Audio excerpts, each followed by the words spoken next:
I never told my husband about my $2 million inheritance. He always treated me like a servant. I silently endured it for 15 years, and then he brought his mistress to our home. What I did next? I'm glad you're here with me. Please like this video and listen to my story till the end and let me know which city you're listening from. That way I can see how far my story has traveled. I never imagined that keeping a secret could save my life. For 15 years, I lived in that two-story colonial house in suburban Ohio, cooking, cleaning, doing laundry, and playing the role of the perfect housewife. My husband, Richard, never knew about the $2 million my grandmother left me when I was 28. I had my reasons for keeping it hidden, and those reasons became clearer with every passing year. Back then, when Grandma Rose passed away, Richard and I had only been married for 3 years. We were young, supposedly in love, building our future together. But even then, I noticed small things. The way he'd make decisions without asking me, how he'd criticize my cooking if dinner wasn't ready exactly at 6, the condescending tone when he explained things I already knew. My mother always said, "Margaret, don't rush to share everything. A woman needs something of her own." I thought she was old-fashioned. Turns out, she was right. I deposited that inheritance in a separate account my grandmother had helped me set up years before at a different bank across town. Richard never asked about my errands there. Why would he? I was just his wife, running household tasks, nothing important. The money sat there quietly growing while I scrubbed his floors and ironed his shirts. The years passed like pages in a book I couldn't put down, even though I hated the story. Richard climbed the corporate ladder at his accounting firm, earning more each year, but our life never really changed. We didn't take vacations I wanted. We didn't remodel the kitchen I cooked in every single day. His needs, his career, his preferences, they filled every corner of our existence, and I was the backdrop, the supporting character in Richard's life story. Was I unhappy? Sometimes. Was I aware of how small I'd become? Not really. It's strange how you can lose yourself one tiny compromise at a time, one dismissed opinion, one eye roll when you speak. By year 10, I'd stopped sharing my thoughts at dinner parties. By year 12, I'd stopped having thoughts worth sharing, or so I believed. Then came that Tuesday in March. I remember because it was trash day and I'd just hauled the bins to the curb when I saw an unfamiliar silver BMW in our driveway. Not parked on the street, in our driveway, bold as brass.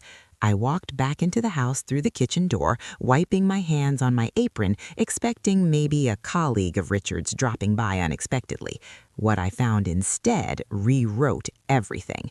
Richard was in our living room, the living room where we'd celebrated Christmases, where we'd hosted his boring work dinners, where I'd arranged flowers every week for 15 years.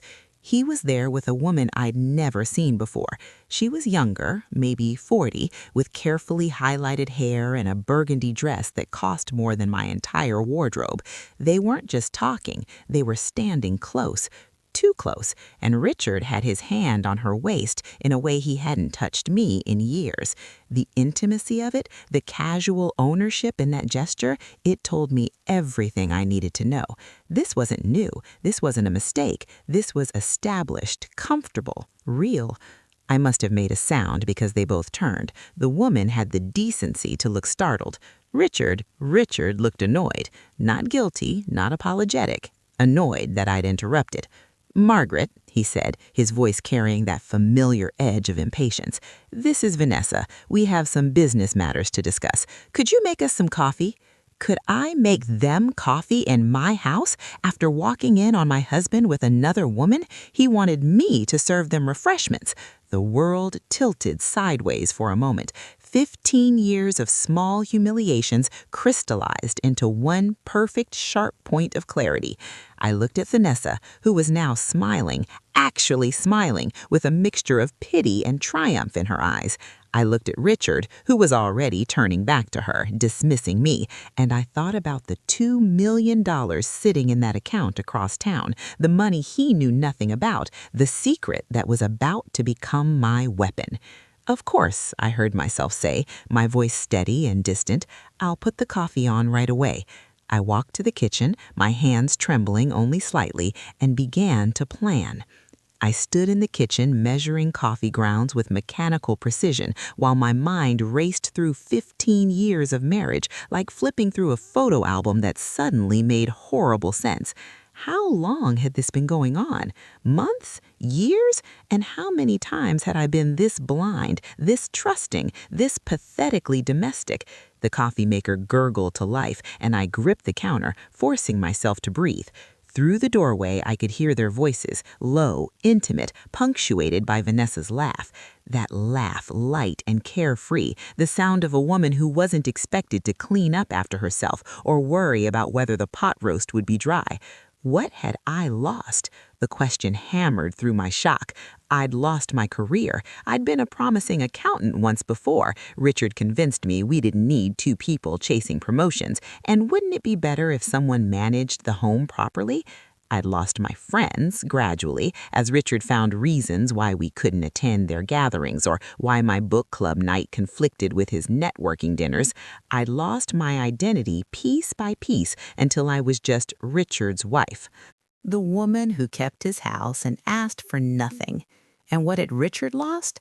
Nothing. He gained everything. A clean house, home-cooked meals, a presentable spouse for company events, and apparently the freedom to parade his mistress through our living room while I made them coffee. The rage came then, cold and clarifying. Not the hot, explosive anger that makes you scream and throw things. This was different. This was ice forming over a deep lake, hard and clear and dangerous to anyone who tried to walk on it. I arranged 3 cups on a tray with steady hands, added cream and sugar, found the good cookies I'd baked yesterday for him, always for him. As I worked, a thought crystallized. Richard didn't know about the money. That ignorance was power, the only power I'd had in years, and I'd kept it without even realizing I was protecting myself. What could $2 million buy? Freedom, certainly, but more than that, it could buy justice, revenge maybe, or maybe just the life I should have been living all along. I carried the tray into the living room. They'd separated slightly, probably thinking they'd been subtle earlier. Vanessa was perched on my sofa, legs crossed elegantly, while Richard stood by the window, looking like a man who owned everything in sight. "Here we are," I said pleasantly, setting down the tray. "Fresh coffee. The cookies are chocolate chip. I just baked them yesterday." Vanessa's smile was saccharine. "How domestic of you. Richard's told me you're quite the homemaker." "Has he?" I poured coffee with a steady hand. "How nice that you two have such detailed conversations." The barb landed, but lightly. Richard frowned. "Margaret, Vanessa is a consultant on a project at the firm. We're discussing—" "I'm sure it's very important," I interrupted gently. "I'll leave you to it. I have errands to run anyway." That was true. I did have errands now, very specific ones. Richard looked relieved. "Take your time. We'll be a while." I collected my purse and keys, walking past them with my head high. Neither of them knew they'd just handed me the final piece of information I needed. Richard wasn't even trying to hide this anymore. That meant he felt secure, untouchable. That meant he thought I had no options. Men like Richard always underestimated women like me. In the car, I sat for a moment, gripping the steering wheel. My phone was in my hand before I consciously decided to pick it up. I had 3 calls to make, and I knew exactly who to contact first. Diana Marsh. We'd been friends in college before Richard gradually edged her out of my life, claiming her divorce made her toxic to be around. Diana was a family law attorney now, one of the best in the state. We'd exchanged Christmas cards every year, mine always cheerful and impersonal, hers always with a handwritten note. "Call me if you ever need anything." My finger hovered over her number. This was the point of no return. Once I made this call, once I set things in motion, there would be no going back to the comfortable numbness of my old life. I thought about Vanessa's triumphant smile, about Richard's casual dismissal, about 15 years of making myself smaller and smaller until I almost disappeared. I pressed dial. "Diana," I said when she answered, "it's Margaret Chen. Remember when you said to call if I ever needed anything? I need something now. I need a divorce attorney, and I need someone Richard won't see coming. There was a pause. Then Diana's voice came through, sharp and alert. I've been waiting for this call for 10 years. Don't say another word until you're in my office. Can you come now? I'm already driving, I said, and I was away from that house, away from that life, towards something I couldn't quite see yet, but knew was mine for the taking. Diana's office was in a steel and glass building downtown, the kind of place I never went anymore.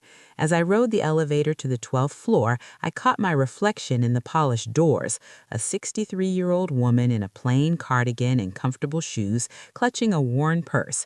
I looked exactly like what I was, a housewife, harmless, invisible, perfect. Diana stood when I entered her office, and I saw the shock flicker across her face before she controlled it. I must have looked worse than I thought. She came around her desk and pulled me into a hug that almost broke my careful composure. "Sit," she said firmly. "Talk." So I did. I told her everything, the years of casual dismissal, the gradual erosion of my identity, and finally today's humiliation. Diana listened with the focused attention of a surgeon examining a patient, taking notes occasionally, but mostly just watching my face. When I finished, she leaned back in her chair. "Okay, first question. Do you want to save this marriage?" "No." The word came out so quickly, so certainly that we both paused. I had surprised myself, but it was true. Utterly, completely true. I didn't want counseling or second chances. I wanted out. "Good," Diana said, "because from what you're describing, Richard is the type who will use therapy as another platform to explain why everything is your fault. Second question, assets. What are we working with?" This was the moment. I took a breath. "Richard thinks we have about $400,000 in combined retirement accounts and maybe $60,000 in savings. Our house is worth approximately $550,000 with $300,000 left on the mortgage." Diana was already calculating, her pen moving across paper. "So roughly $900,000 in marital assets minus the mortgage. That's not bad. You should expect close to half, maybe a bit more given the length of the marriage and I have $2 million he doesn't know about," I said quietly. Diana's pen stopped. "What?" "My grandmother left it to me 3 years after we married." I never told him. It's in a separate account, has been for 15 years. Diana set down her pen very carefully. "Margaret, that's separate property if you inherited it before the marriage or kept it completely separate. But 15 years during the marriage if there's been any commingling. There hasn't been, not a penny. Separate account, separate bank, never touched. My grandmother set it up specifically to stay separate. She didn't trust Richard." A slow smile spread across Diana's face. "Your grandmother was a smart woman. Okay, this changes everything. With that safety net, we can play hardball. But here's the critical thing. Richard cannot know about this money until the absolute last possible moment. If he finds out early, he'll claim you hid marital assets and it gets messy. So what do we do?" Diana pulled out a fresh legal pad.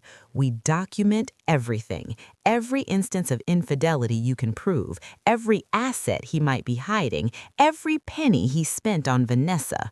We build a case so airtight that when we finally strike, he has no room to maneuver." "How's your memory? Can you recall specific incidents?"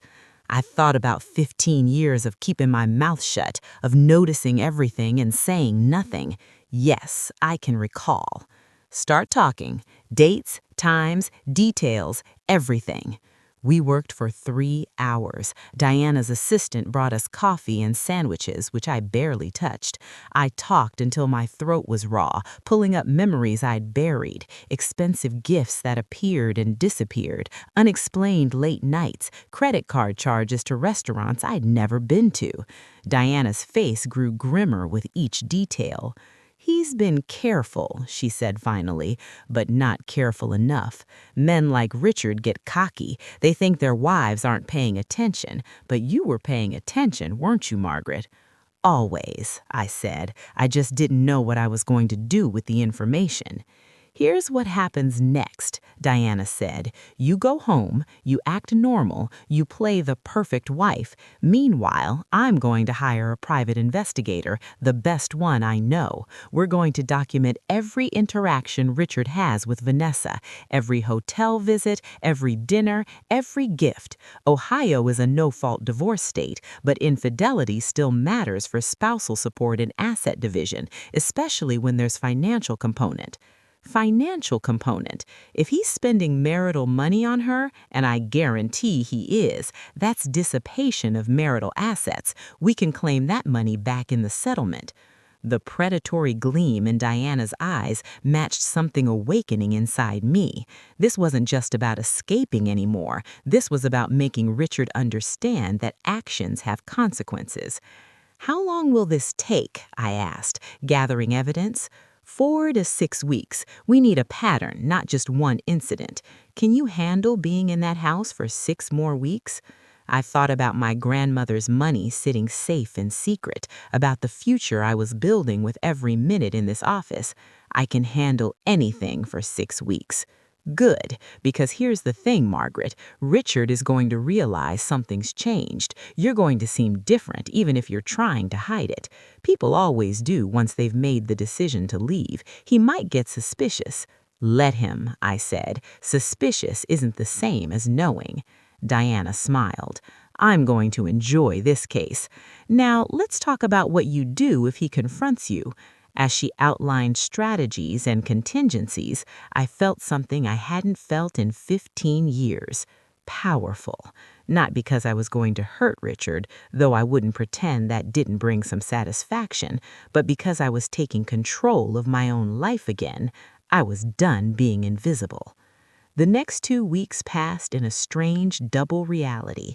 On the surface, I was the same Margaret, cooking Richard's breakfast, doing his laundry, maintaining the fiction of our marriage. But underneath, I was someone else entirely, someone watching, documenting, preparing. Diana's private investigator, a woman named Kate Chen, was worth every penny of her considerable fee. She followed Richard with professional discretion, and her reports landed in my email every 3 days like clockwork. Lunch at Giovanni's with Vanessa, entering the Hilton at 2 p.m., emerging at 4:30 p.m., shopping at Tiffany's, a bracelet, $4,000. Definitely not from me since I'd never seen it. I saved every report in a cloud folder Richard couldn't access. I photographed credit card statements when they arrived. I recorded dates and times in a small notebook I kept in my car. I was building a case brick by brick, and it was almost satisfying how quickly the evidence accumulated. But Richard wasn't stupid. On a Thursday evening, 2 weeks after my visit to Diana's office, he came home earlier than usual. I was in the kitchen preparing dinner, chicken marsala, his favorite, when he walked in and stood in the doorway, watching me with an expression I couldn't quite read. "You've been different lately," he said. My hand didn't shake as I sliced mushrooms. Different? How? More, I don't know, distant. I allowed myself a small smile he couldn't see. "I'm standing right here, Richard. How much closer can I be?"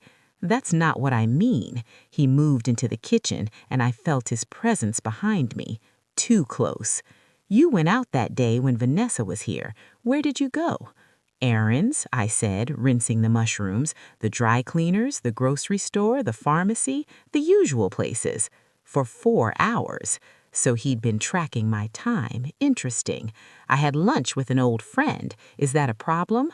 "What friend?" His voice had an edge now. "Diana Marsh from college. You remember her?" I felt him stiffen. He did remember her, the friend he'd spent years convincing me was a bad influence. "I thought you two had lost touch. We exchanged Christmas cards. I thought it would be nice to catch up."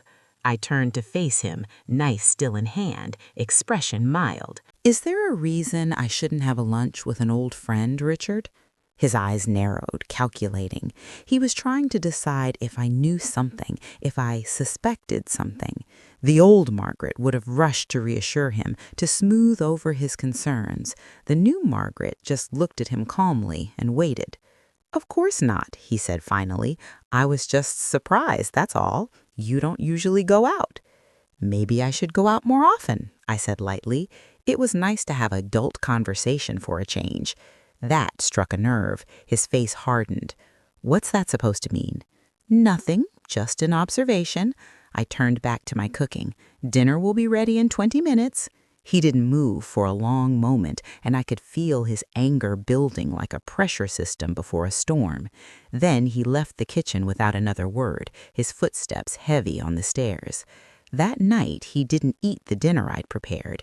He stayed in his study until late, and when he finally came to bed, he lay on his side, facing away from me, radiating hostility.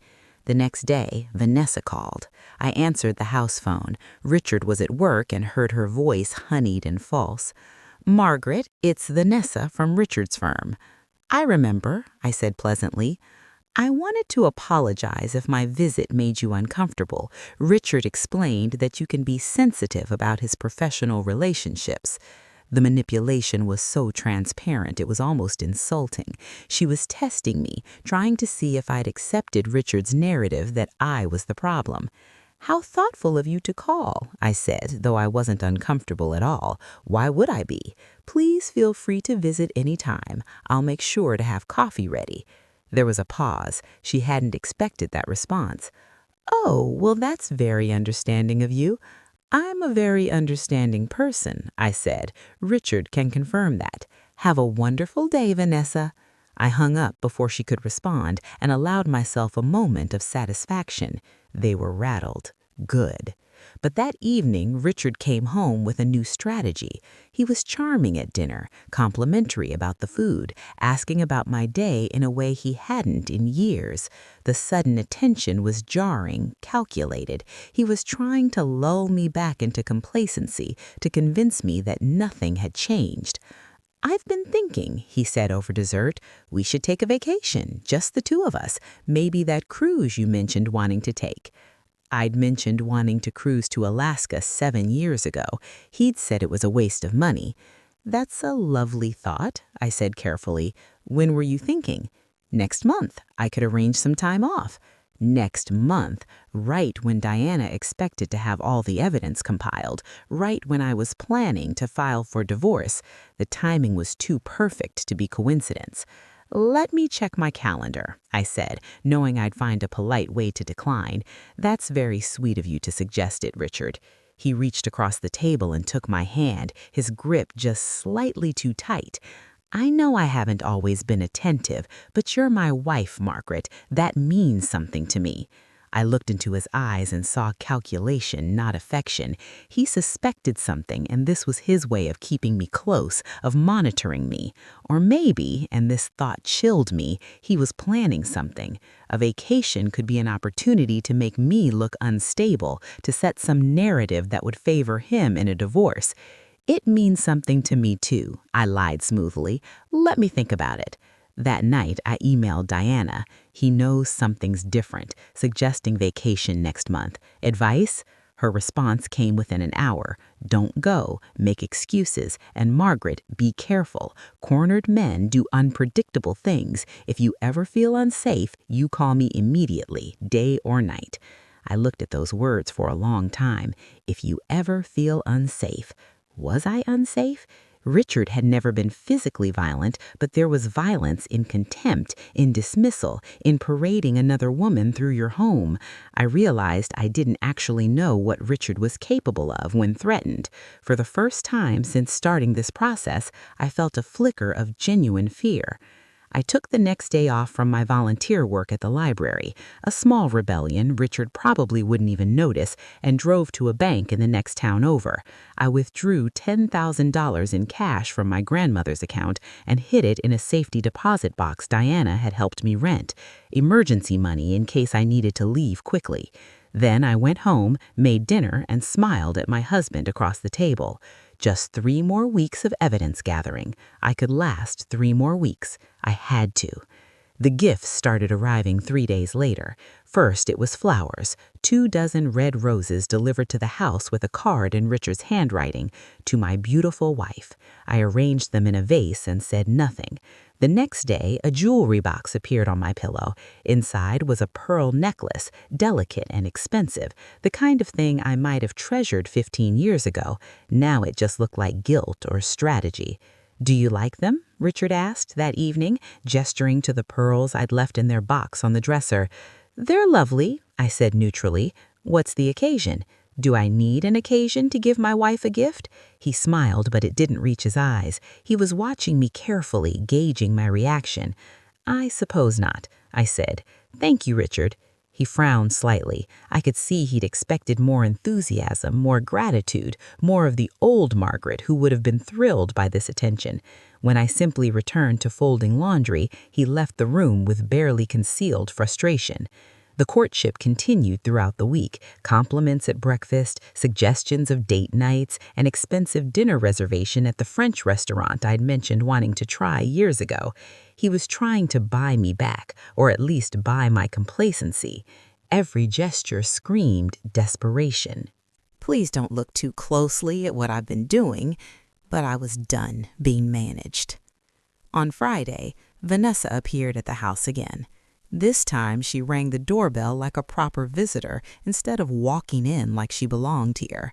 When I opened the door, she was holding a bottle of wine and wearing what I recognized as an expensive attempt at casual elegance. "Margaret," she said brightly, "I hope I'm not intruding. Richard mentioned you've been feeling a bit under the weather, and I thought some company might cheer you up." I hadn't been under the weather. This was Richard's doing, setting up this visit, probably thinking that if Vanessa and I became friendly, I'd be less likely to see her as a threat. The psychology was laughably transparent. "How thoughtful," I said, stepping aside. "Please come in." Her confidence faltered slightly. She'd expected resistance. "Oh, well, wonderful. I brought a Pinot Noir. Richard mentioned you like wine." Richard had never noticed what I liked or didn't like in 15 years, but I simply smiled and led her to the living room. "Would you like some cheese to go with that? I just bought some very nice brie." "That would be lovely." I left her in the living room and went to the kitchen where I texted Diana. "Vanessa is here, playing nice. This is her audition as the friendly other woman." Diana's response was immediate. "Perfect. Let her talk. They always say too much when they think they're winning."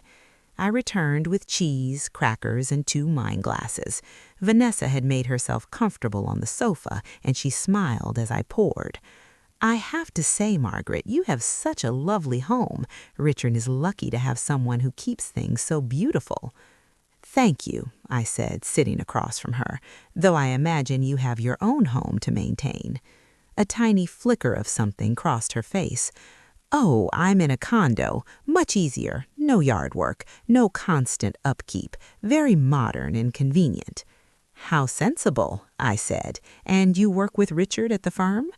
"Consultant," she said quickly. "I specialize in helping companies streamline their accounting processes. That's how Richard and I met. I was brought in to evaluate their systems." "And did you evaluate their systems?" She laughed a touch nervously. "Among other things. Richard has been very helpful in showing me around the city. I'm relatively new to the area." "How kind of him," I said, sipping my wine. "He's always been generous with his time for work colleagues." We talked for another 20 minutes, a bizarre dance of pleasantries and subtext. Vanessa was trying to establish herself as non-threatening, as someone I should accept in Richard's life. She mentioned how much Richard talked about me, how devoted he was, how lucky they both were to have me as such an understanding friend. Friend. When she finally left, promising we should do this again soon, I closed the door and leaned against it. My phone buzzed. "Diana." "Well," I typed back. She called me an understanding friend. "They think I'm neutered. This is their victory lap." Good. Let them think that. Kate got photos of them at the Hilton again today. He's getting sloppy. I walked to the kitchen and poured the rest of Vanessa's wine down the sink. The manipulation attempt had been almost insulting in its obviousness. Did they really think I was that naive, that I'd befriend my husband's mistress and everyone could live happily in this bizarre arrangement? But I knew women who had, women who'd accepted less than they deserved because it was easier than fighting, safer than being alone. The old Margaret might have been one of them. The new Margaret had $2 million and a very good lawyer. That evening, I drove to the community center where I'd volunteered before Richard convinced me I was too busy for outside activities. Susan Park, who ran the literacy program, nearly dropped her coffee when she saw me walk in. "Margaret Chen, my God, it's been, 8 years?" "9, I said. "I'm sorry I disappeared." Susan pulled me into her office, and something about her warm, direct manner made the words spill out. Not everything. I wasn't ready to share the full story, but enough about feeling isolated, about wanting to reconnect with my old life. "You know what I thought when you stopped coming?" Susan said. "I thought Richard finally succeeded in keeping her home. He never liked you having your own things, did he?" The blunt assessment stunned me. "You could tell, honey?" Everyone could tell. He'd show up to pick you up early looking impatient. He'd make little comments about how you were needed at home. It was textbook controlling behavior.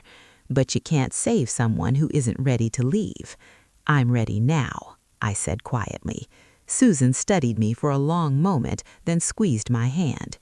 "Good. So what do you need?" "A reason to leave the house regularly, something that looks innocent but gives me freedom." She smiled slowly.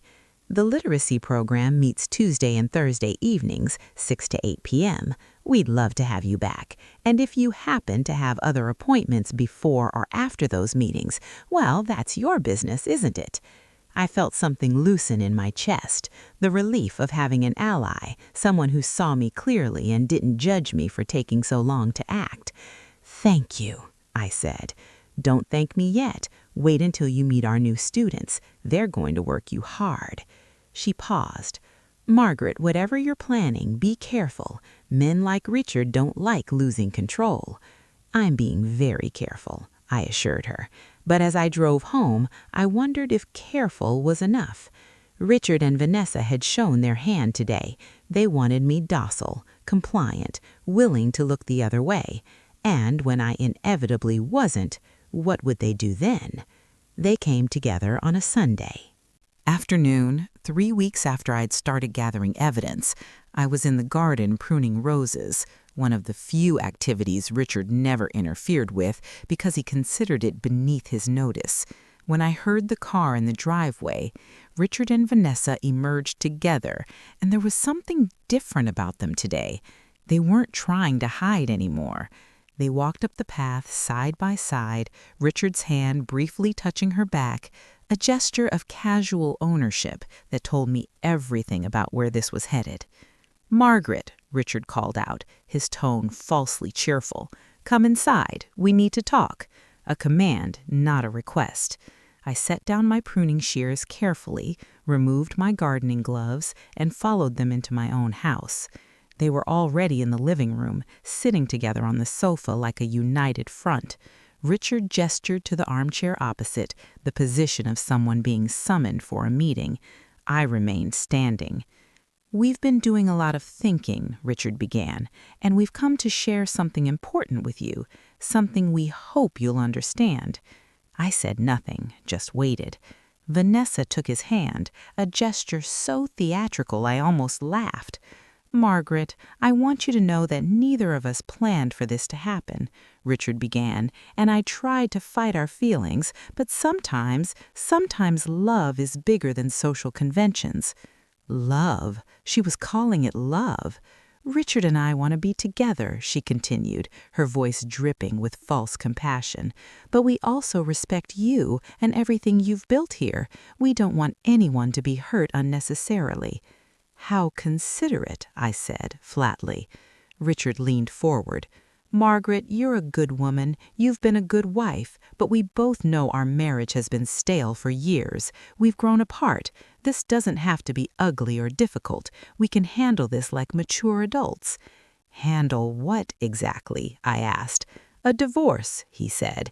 "An amicable, civilized divorce. You can stay in the house for now. We'll work out the details. I'll make sure you're taken care of financially. You won't have to worry."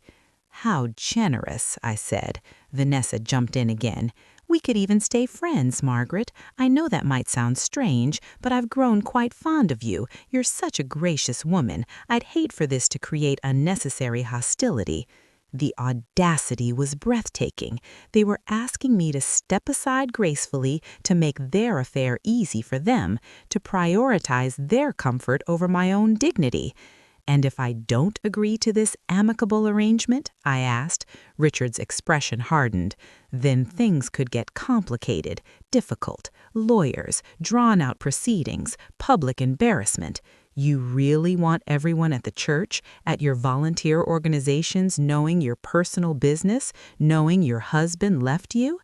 There it was, the threat underneath the false kindness. "And financially," Vanessa added, her mask slipping slightly, "divorce can be very expensive for everyone involved. Legal fees, asset division. It could eat up everything you've saved. Wouldn't it be better to settle this quietly? You'd have the house, a reasonable monthly support payment. You could live comfortably."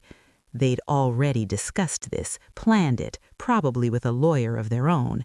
They wanted me to accept a quick settlement before I could mount a proper defense, to walk away with whatever scraps they deemed appropriate, while Richard kept the bulk of our assets and his reputation intact.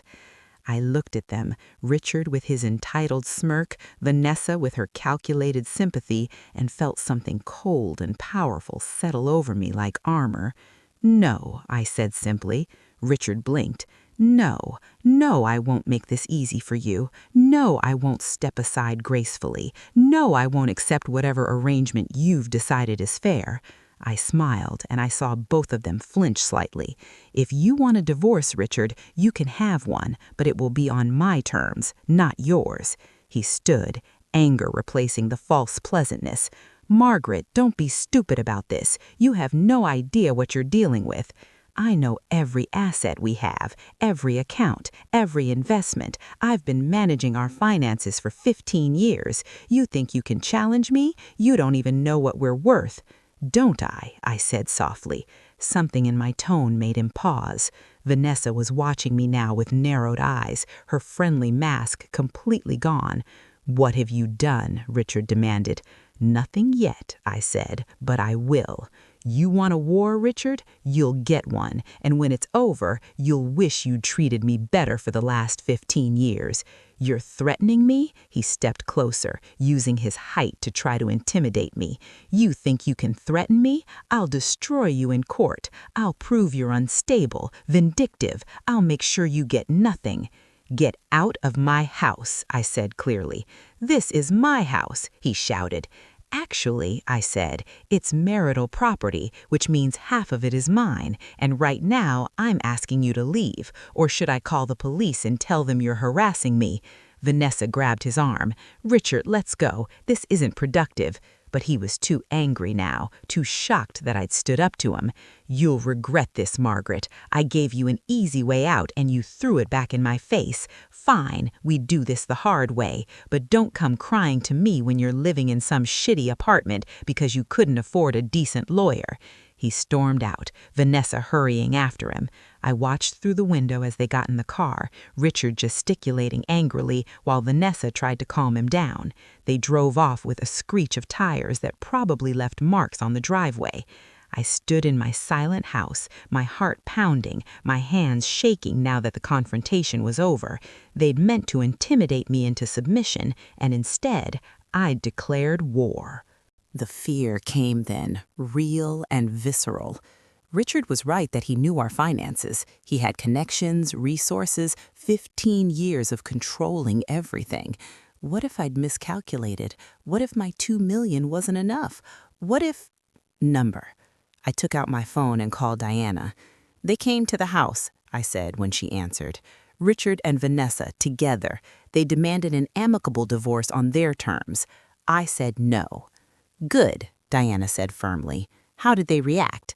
Threats. Richard said he'd destroy me in court, prove I'm unstable. He's angry, Diana, really angry. Even better, angry people make mistakes. Listen to me, Margaret. You did exactly right. Never let them think you'll fold.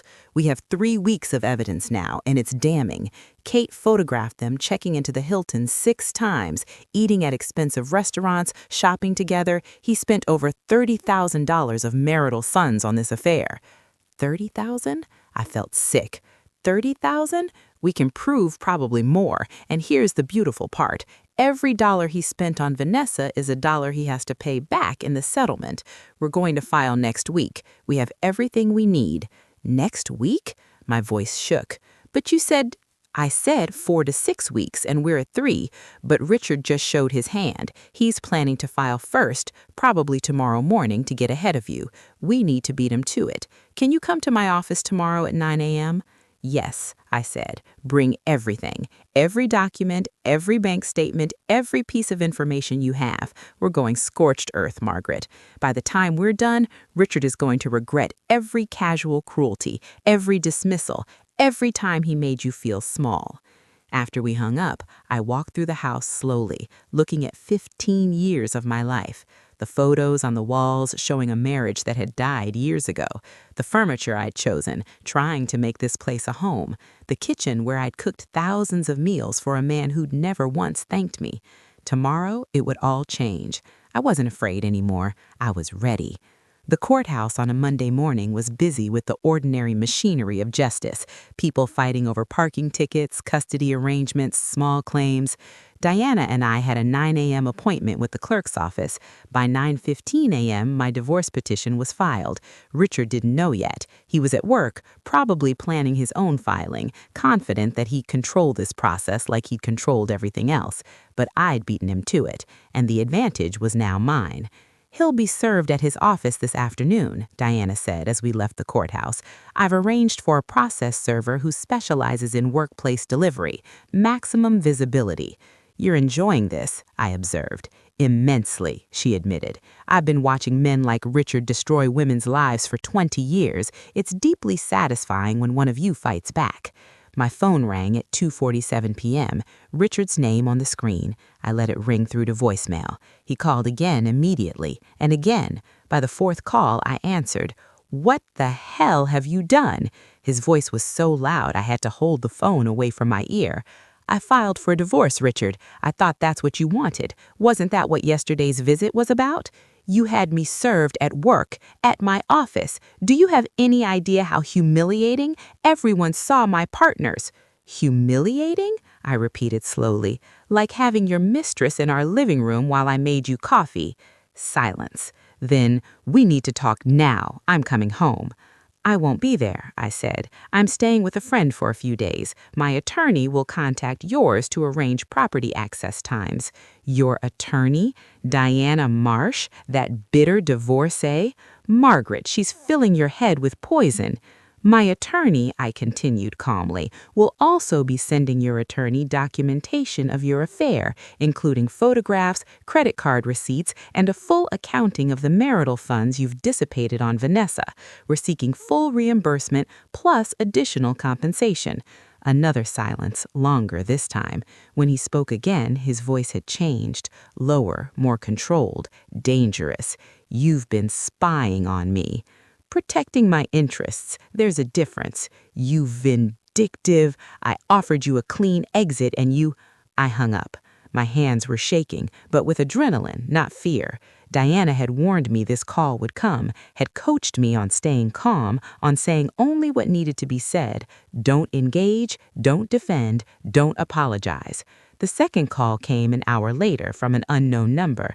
Against my better judgment, I answered. Mrs. Chen, this is Martin Foster. I'm an attorney representing Richard Chen in the matter of your divorce. I see, I said. You should direct all communication to my attorney, Diana Marsh. Of course, but I wanted to reach out personally, woman to woman. You're a woman? No, I misspoke.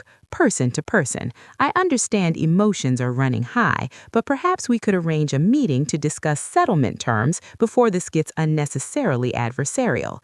We're past that point, Mr. Foster.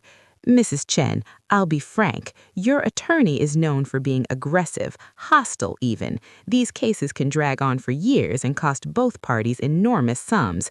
My client is willing to be very generous if we can resolve this quickly and quietly. How generous? I asked, curious. The house, of course, $200,000 in cash and $1,500 in support for 5 years. That's quite fair given the circumstances. I did the math. The house minus the mortgage was worth about $250,000, $200,000 cash, $90,000 in support over 5 years, just under $5 million total when the marital estate was worth at least $900,000. Tell Richard I'll see him in court, I said, and hung up. The real confrontation came on Friday during the first settlement conference. We sat in a conference room at Diana's firm, Richard and Martin Foster on one side, Diana and I on the other. This was the first time Richard and I had been in the same room since the courthouse filing, and the hatred in his eyes was palpable. "Let's try to keep this civil," Martin began. Diana opened her briefcase. "Certainly. Let's start with this." She slid a thick folder across the table.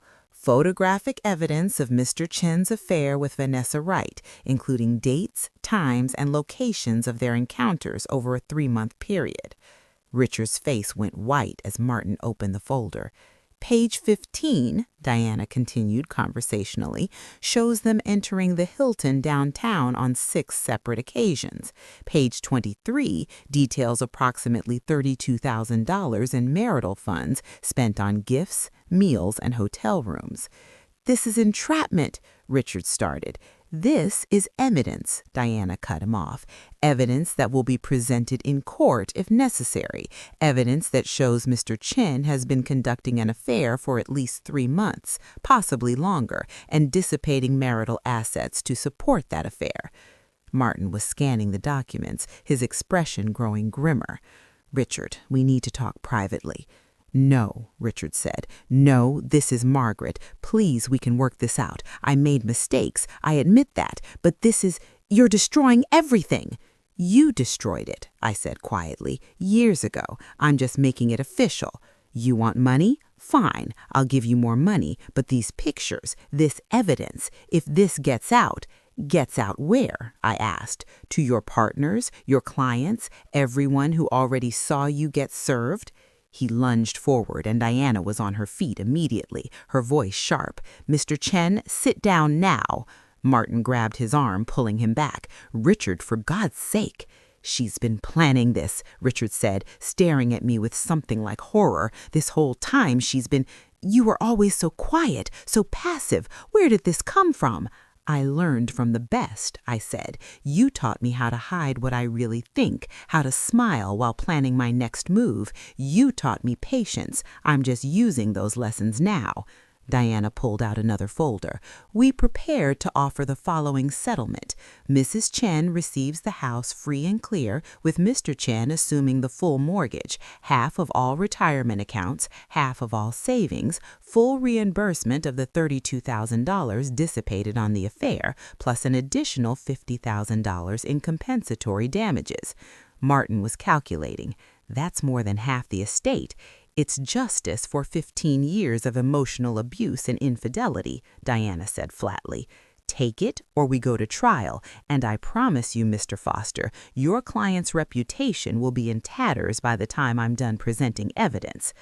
Richard looked broken now, small in his chair. "You can't do this, Margaret. That's not who you are. You're not cruel." "No," I agreed, "I'm not cruel, but I'm also not a doormat anymore. Sign the settlement, Richard, move on with Vanessa, build your new life, but you'll do it on fair terms, not on your terms." He looked at Martin, who nodded slowly. "It's a reasonable offer given the evidence, better than you'd get at trial." "Fine," Richard whispered. "Fine, I'll sign." The triumph I felt wasn't the hot satisfaction I'd imagined. It was cold and clean and final. This marriage was over. My old life was over, and I was free. The settlement took 6 weeks to finalize, 6 weeks of Richard's desperate calls and Martin Foster's negotiation attempts, but Diana was relentless and the evidence was irrefutable. In the end, Richard signed. I got the house with no mortgage. Richard had to pay it off completely. I got half of his retirement account. I got full reimbursement of the $32,000 he'd spent on Vanessa, plus $50,000 in compensatory damages, and I got 7 years of alimony at $3,000 a month. The total settlement was approximately $700,000. But the real victory wasn't in the money, it was in watching his world unravel. Richard's partners were unimpressed by the scandal. 3 months after our divorce finalized, Richard was encouraged to pursue other opportunities. Vanessa left him 2 weeks after that. Apparently, she'd assumed she was getting a successful accountant with money and status. When he became an unemployed ex-husband paying substantial alimony, she lost interest remarkably quickly. 1 year later, my life had transformed completely. I woke up in my sun-filled bedroom and made coffee exactly the way I liked it. The house I'd renovated was bright and welcoming, filled with colors I chose. I'd gotten certified as an accountant again and found work at a small firm helping women through divorce understand their finances. I had purpose again, value beyond what I could cook or clean. My social life had expanded beyond anything I'd experienced in marriage. I'd reconnected with old friends, joined new groups, started actually living, and I'd met James, a retired teacher, kind and attentive, who treated me like an equal. Meanwhile, Richard worked as a bookkeeper at a car dealership, making 1/4 of his former salary. He tried to get the alimony reduced. The judge denied it, saying he created his own circumstances through his choices. Vanessa engaged to a doctor, living the life she'd wanted, just with someone else's money. "How does it feel?" Diana asked during lunch, knowing they both got what they deserved. "Like justice, but also like freedom. I don't think about them anymore." And I didn't. Richard controlled 15 years of my existence, but with my grandmother's $2 million still sitting safely, he'd never learned about it. And my settlement, I had complete financial security. More importantly, I had myself back. I saw Richard once at a grocery store, looking tired, buying frozen dinners alone. He saw me too, opened his mouth like he wanted to speak. I turned and walked away. That evening, I sat in my renovated living room with wine, reviewing a case for work. Music played softly, my music, my choice. The house was peaceful, not oppressive. I thought about my grandmother often. She knew I'd need that money. Not just as financial security, but as the foundation for courage. I'd learned that secrets can be power, that patience is a weapon, that the woman who seems weakest might be gathering her strength for years. I was 64 years old and I'd never been happier. The rest of my life was mine, and I intended to live every single one of those years on my own terms. So, what did I learn from all this?